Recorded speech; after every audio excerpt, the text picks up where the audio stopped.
how we do this rubber roofing. So here we are. I've got everything up here. I've got this. I've got a foam roller. Doesn't matter whether it's foam or what it is. And a little brush because I'm going to paint something on there. My rubber is up here. I should have unrolled that really and let that take the creases out. But anyway, I'm sure we'll be all right. So yeah, just again along the back here, I've got that so that it kicks it off the back and then can drip down into the guttering. And all Travis had today was deep flow guttering. So we've got some deep flow guttering for this. It's got expensive. Yeah, right. I'm going to go grab the rest of the stuff and I might do a time lapse. I might talk. We'll see. Right, we're back on and we're recording. Right, I'm going to climb up onto the roof.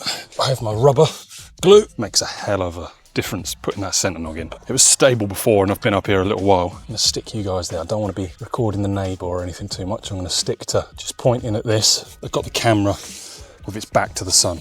Oh, I hate this part. So we get our EPDM rubber. I hate doing this. Where is the line? That's going to be there, isn't it? All right, here we go. Lose the waste down to the floor. Rubber Roofs Direct, supplied by. 3 metre width by 3.5 metres. Peel that sticker off. We can lose that. In fact, I'm gonna bring you guys forward a bit more and then I'm gonna stick the glue behind you so that's not blocking your view. I'm gonna stick that tray beside. See how this was rolled up. It's looking good.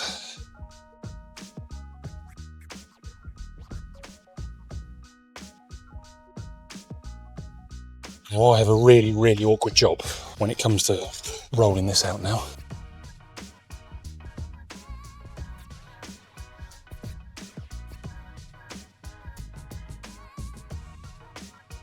Who on earth would try and fit this on a windy day?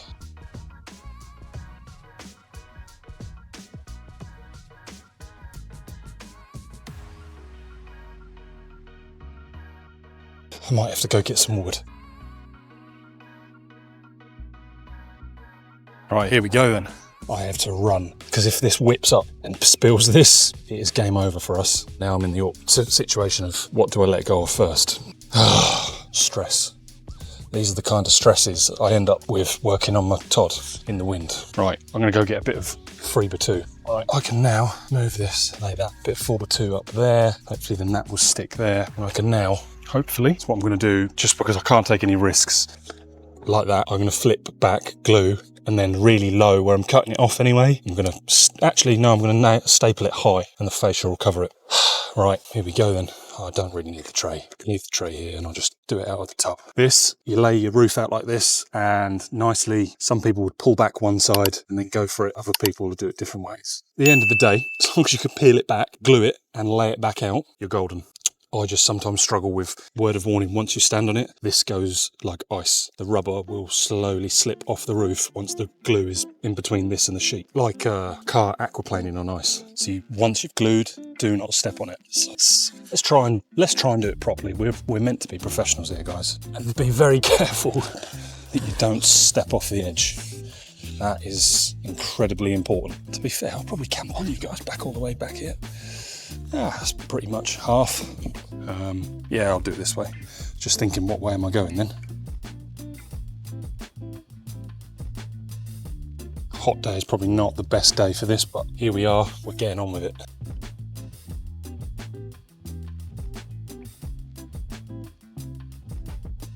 So nice, thin, even coats. God, mate, this wind really makes me worried for that camera. You guys are sat on the rubber. If the wind decides to lift and flip, you guys are going with it. That's why I'm panicking, reaching for the camera at times.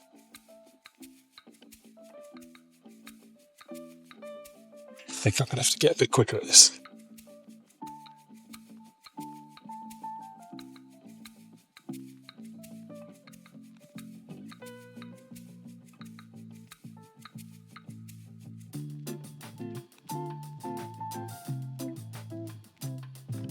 Right, don't want to block your view, but I've got to sit that there, put that there. Now, let's get basil brush involved.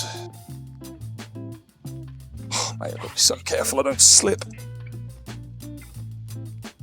Oh, how did you break your brush? Wow.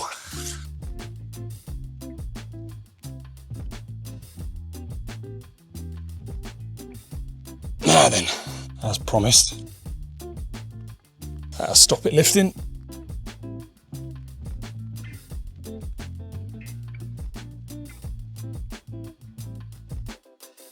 See you guys there.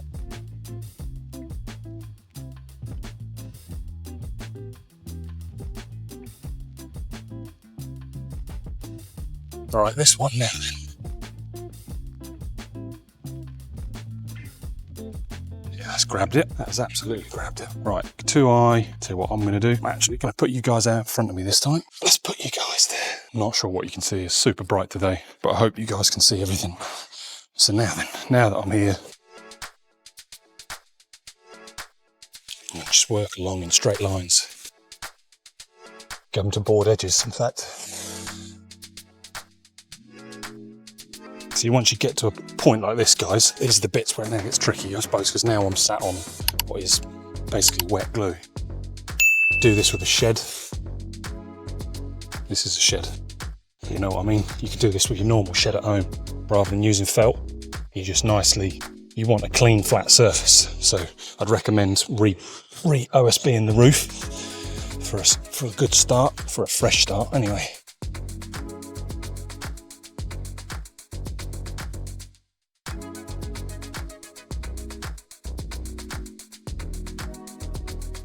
Weight of the rubber is stronger than the brush. I'm actually super impressed with how quick this is going off this time. Because when I've done mine, I think it was, do you know what, I don't even know when I've done mine, in all honesty. But I know it weren't hot like today.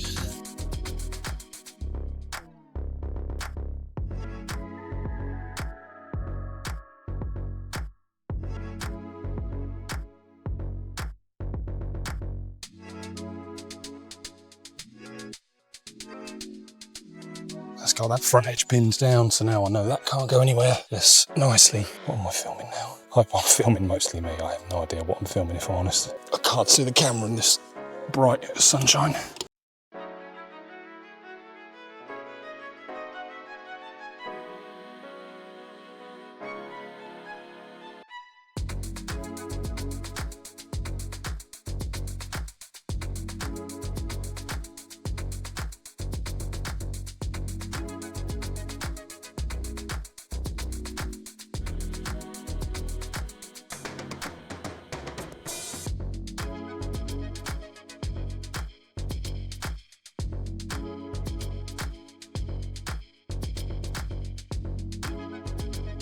Is this thing still on? See if I can see without my glasses. There we go. Right, so there you go, guys. That is basically, that is how we do these rubber roofs. I feel like I'm Titanic with the wind blowing me like this.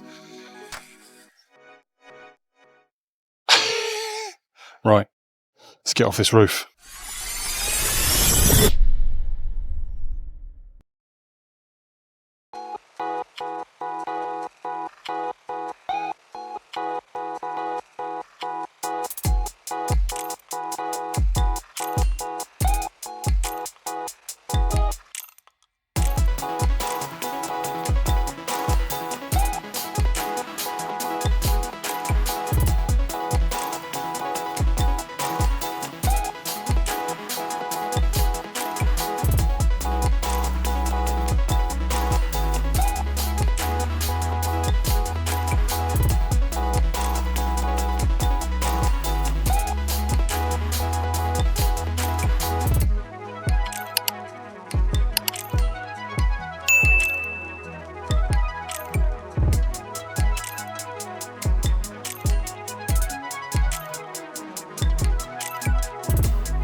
pause the video for a moment.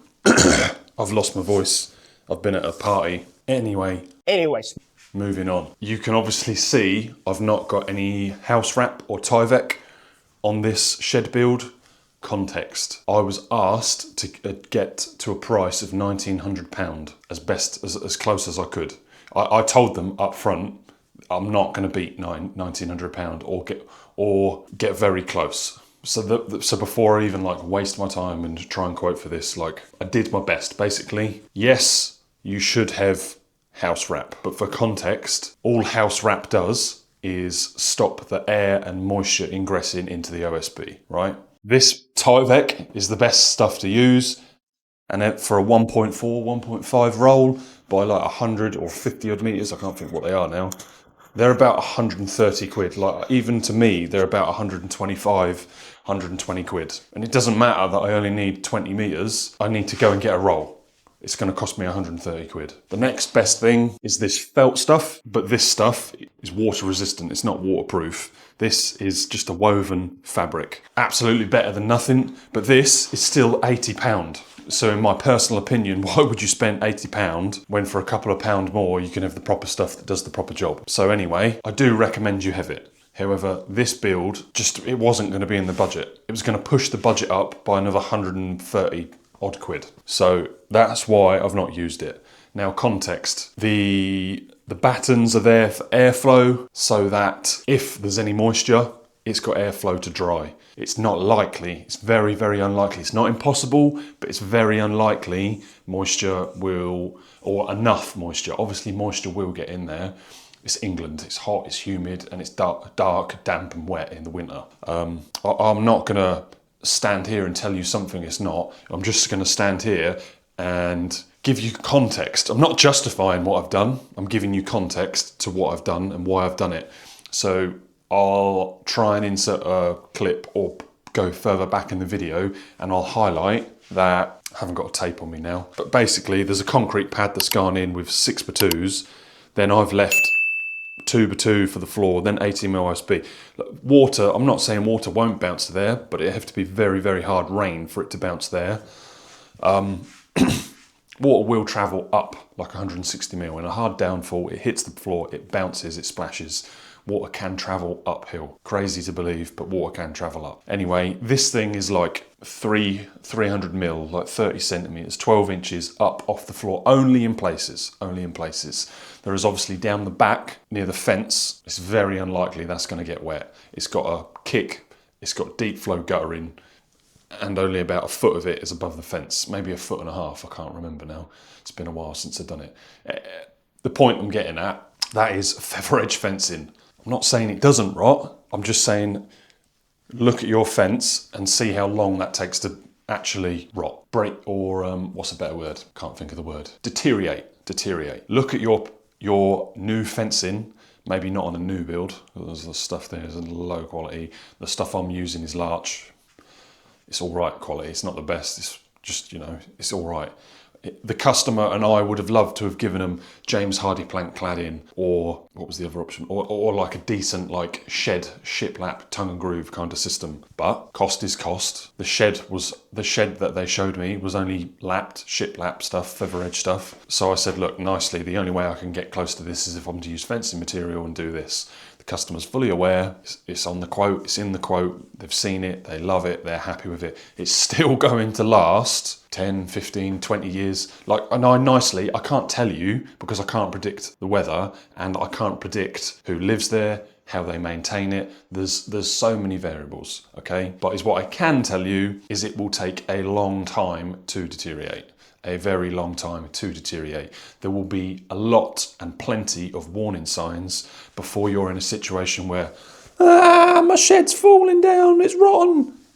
There's going to be a lot of things you can do before you reach that point if you're accountable for your own property. Again, I'm not defending not putting it in. I'm just giving full context, honest context.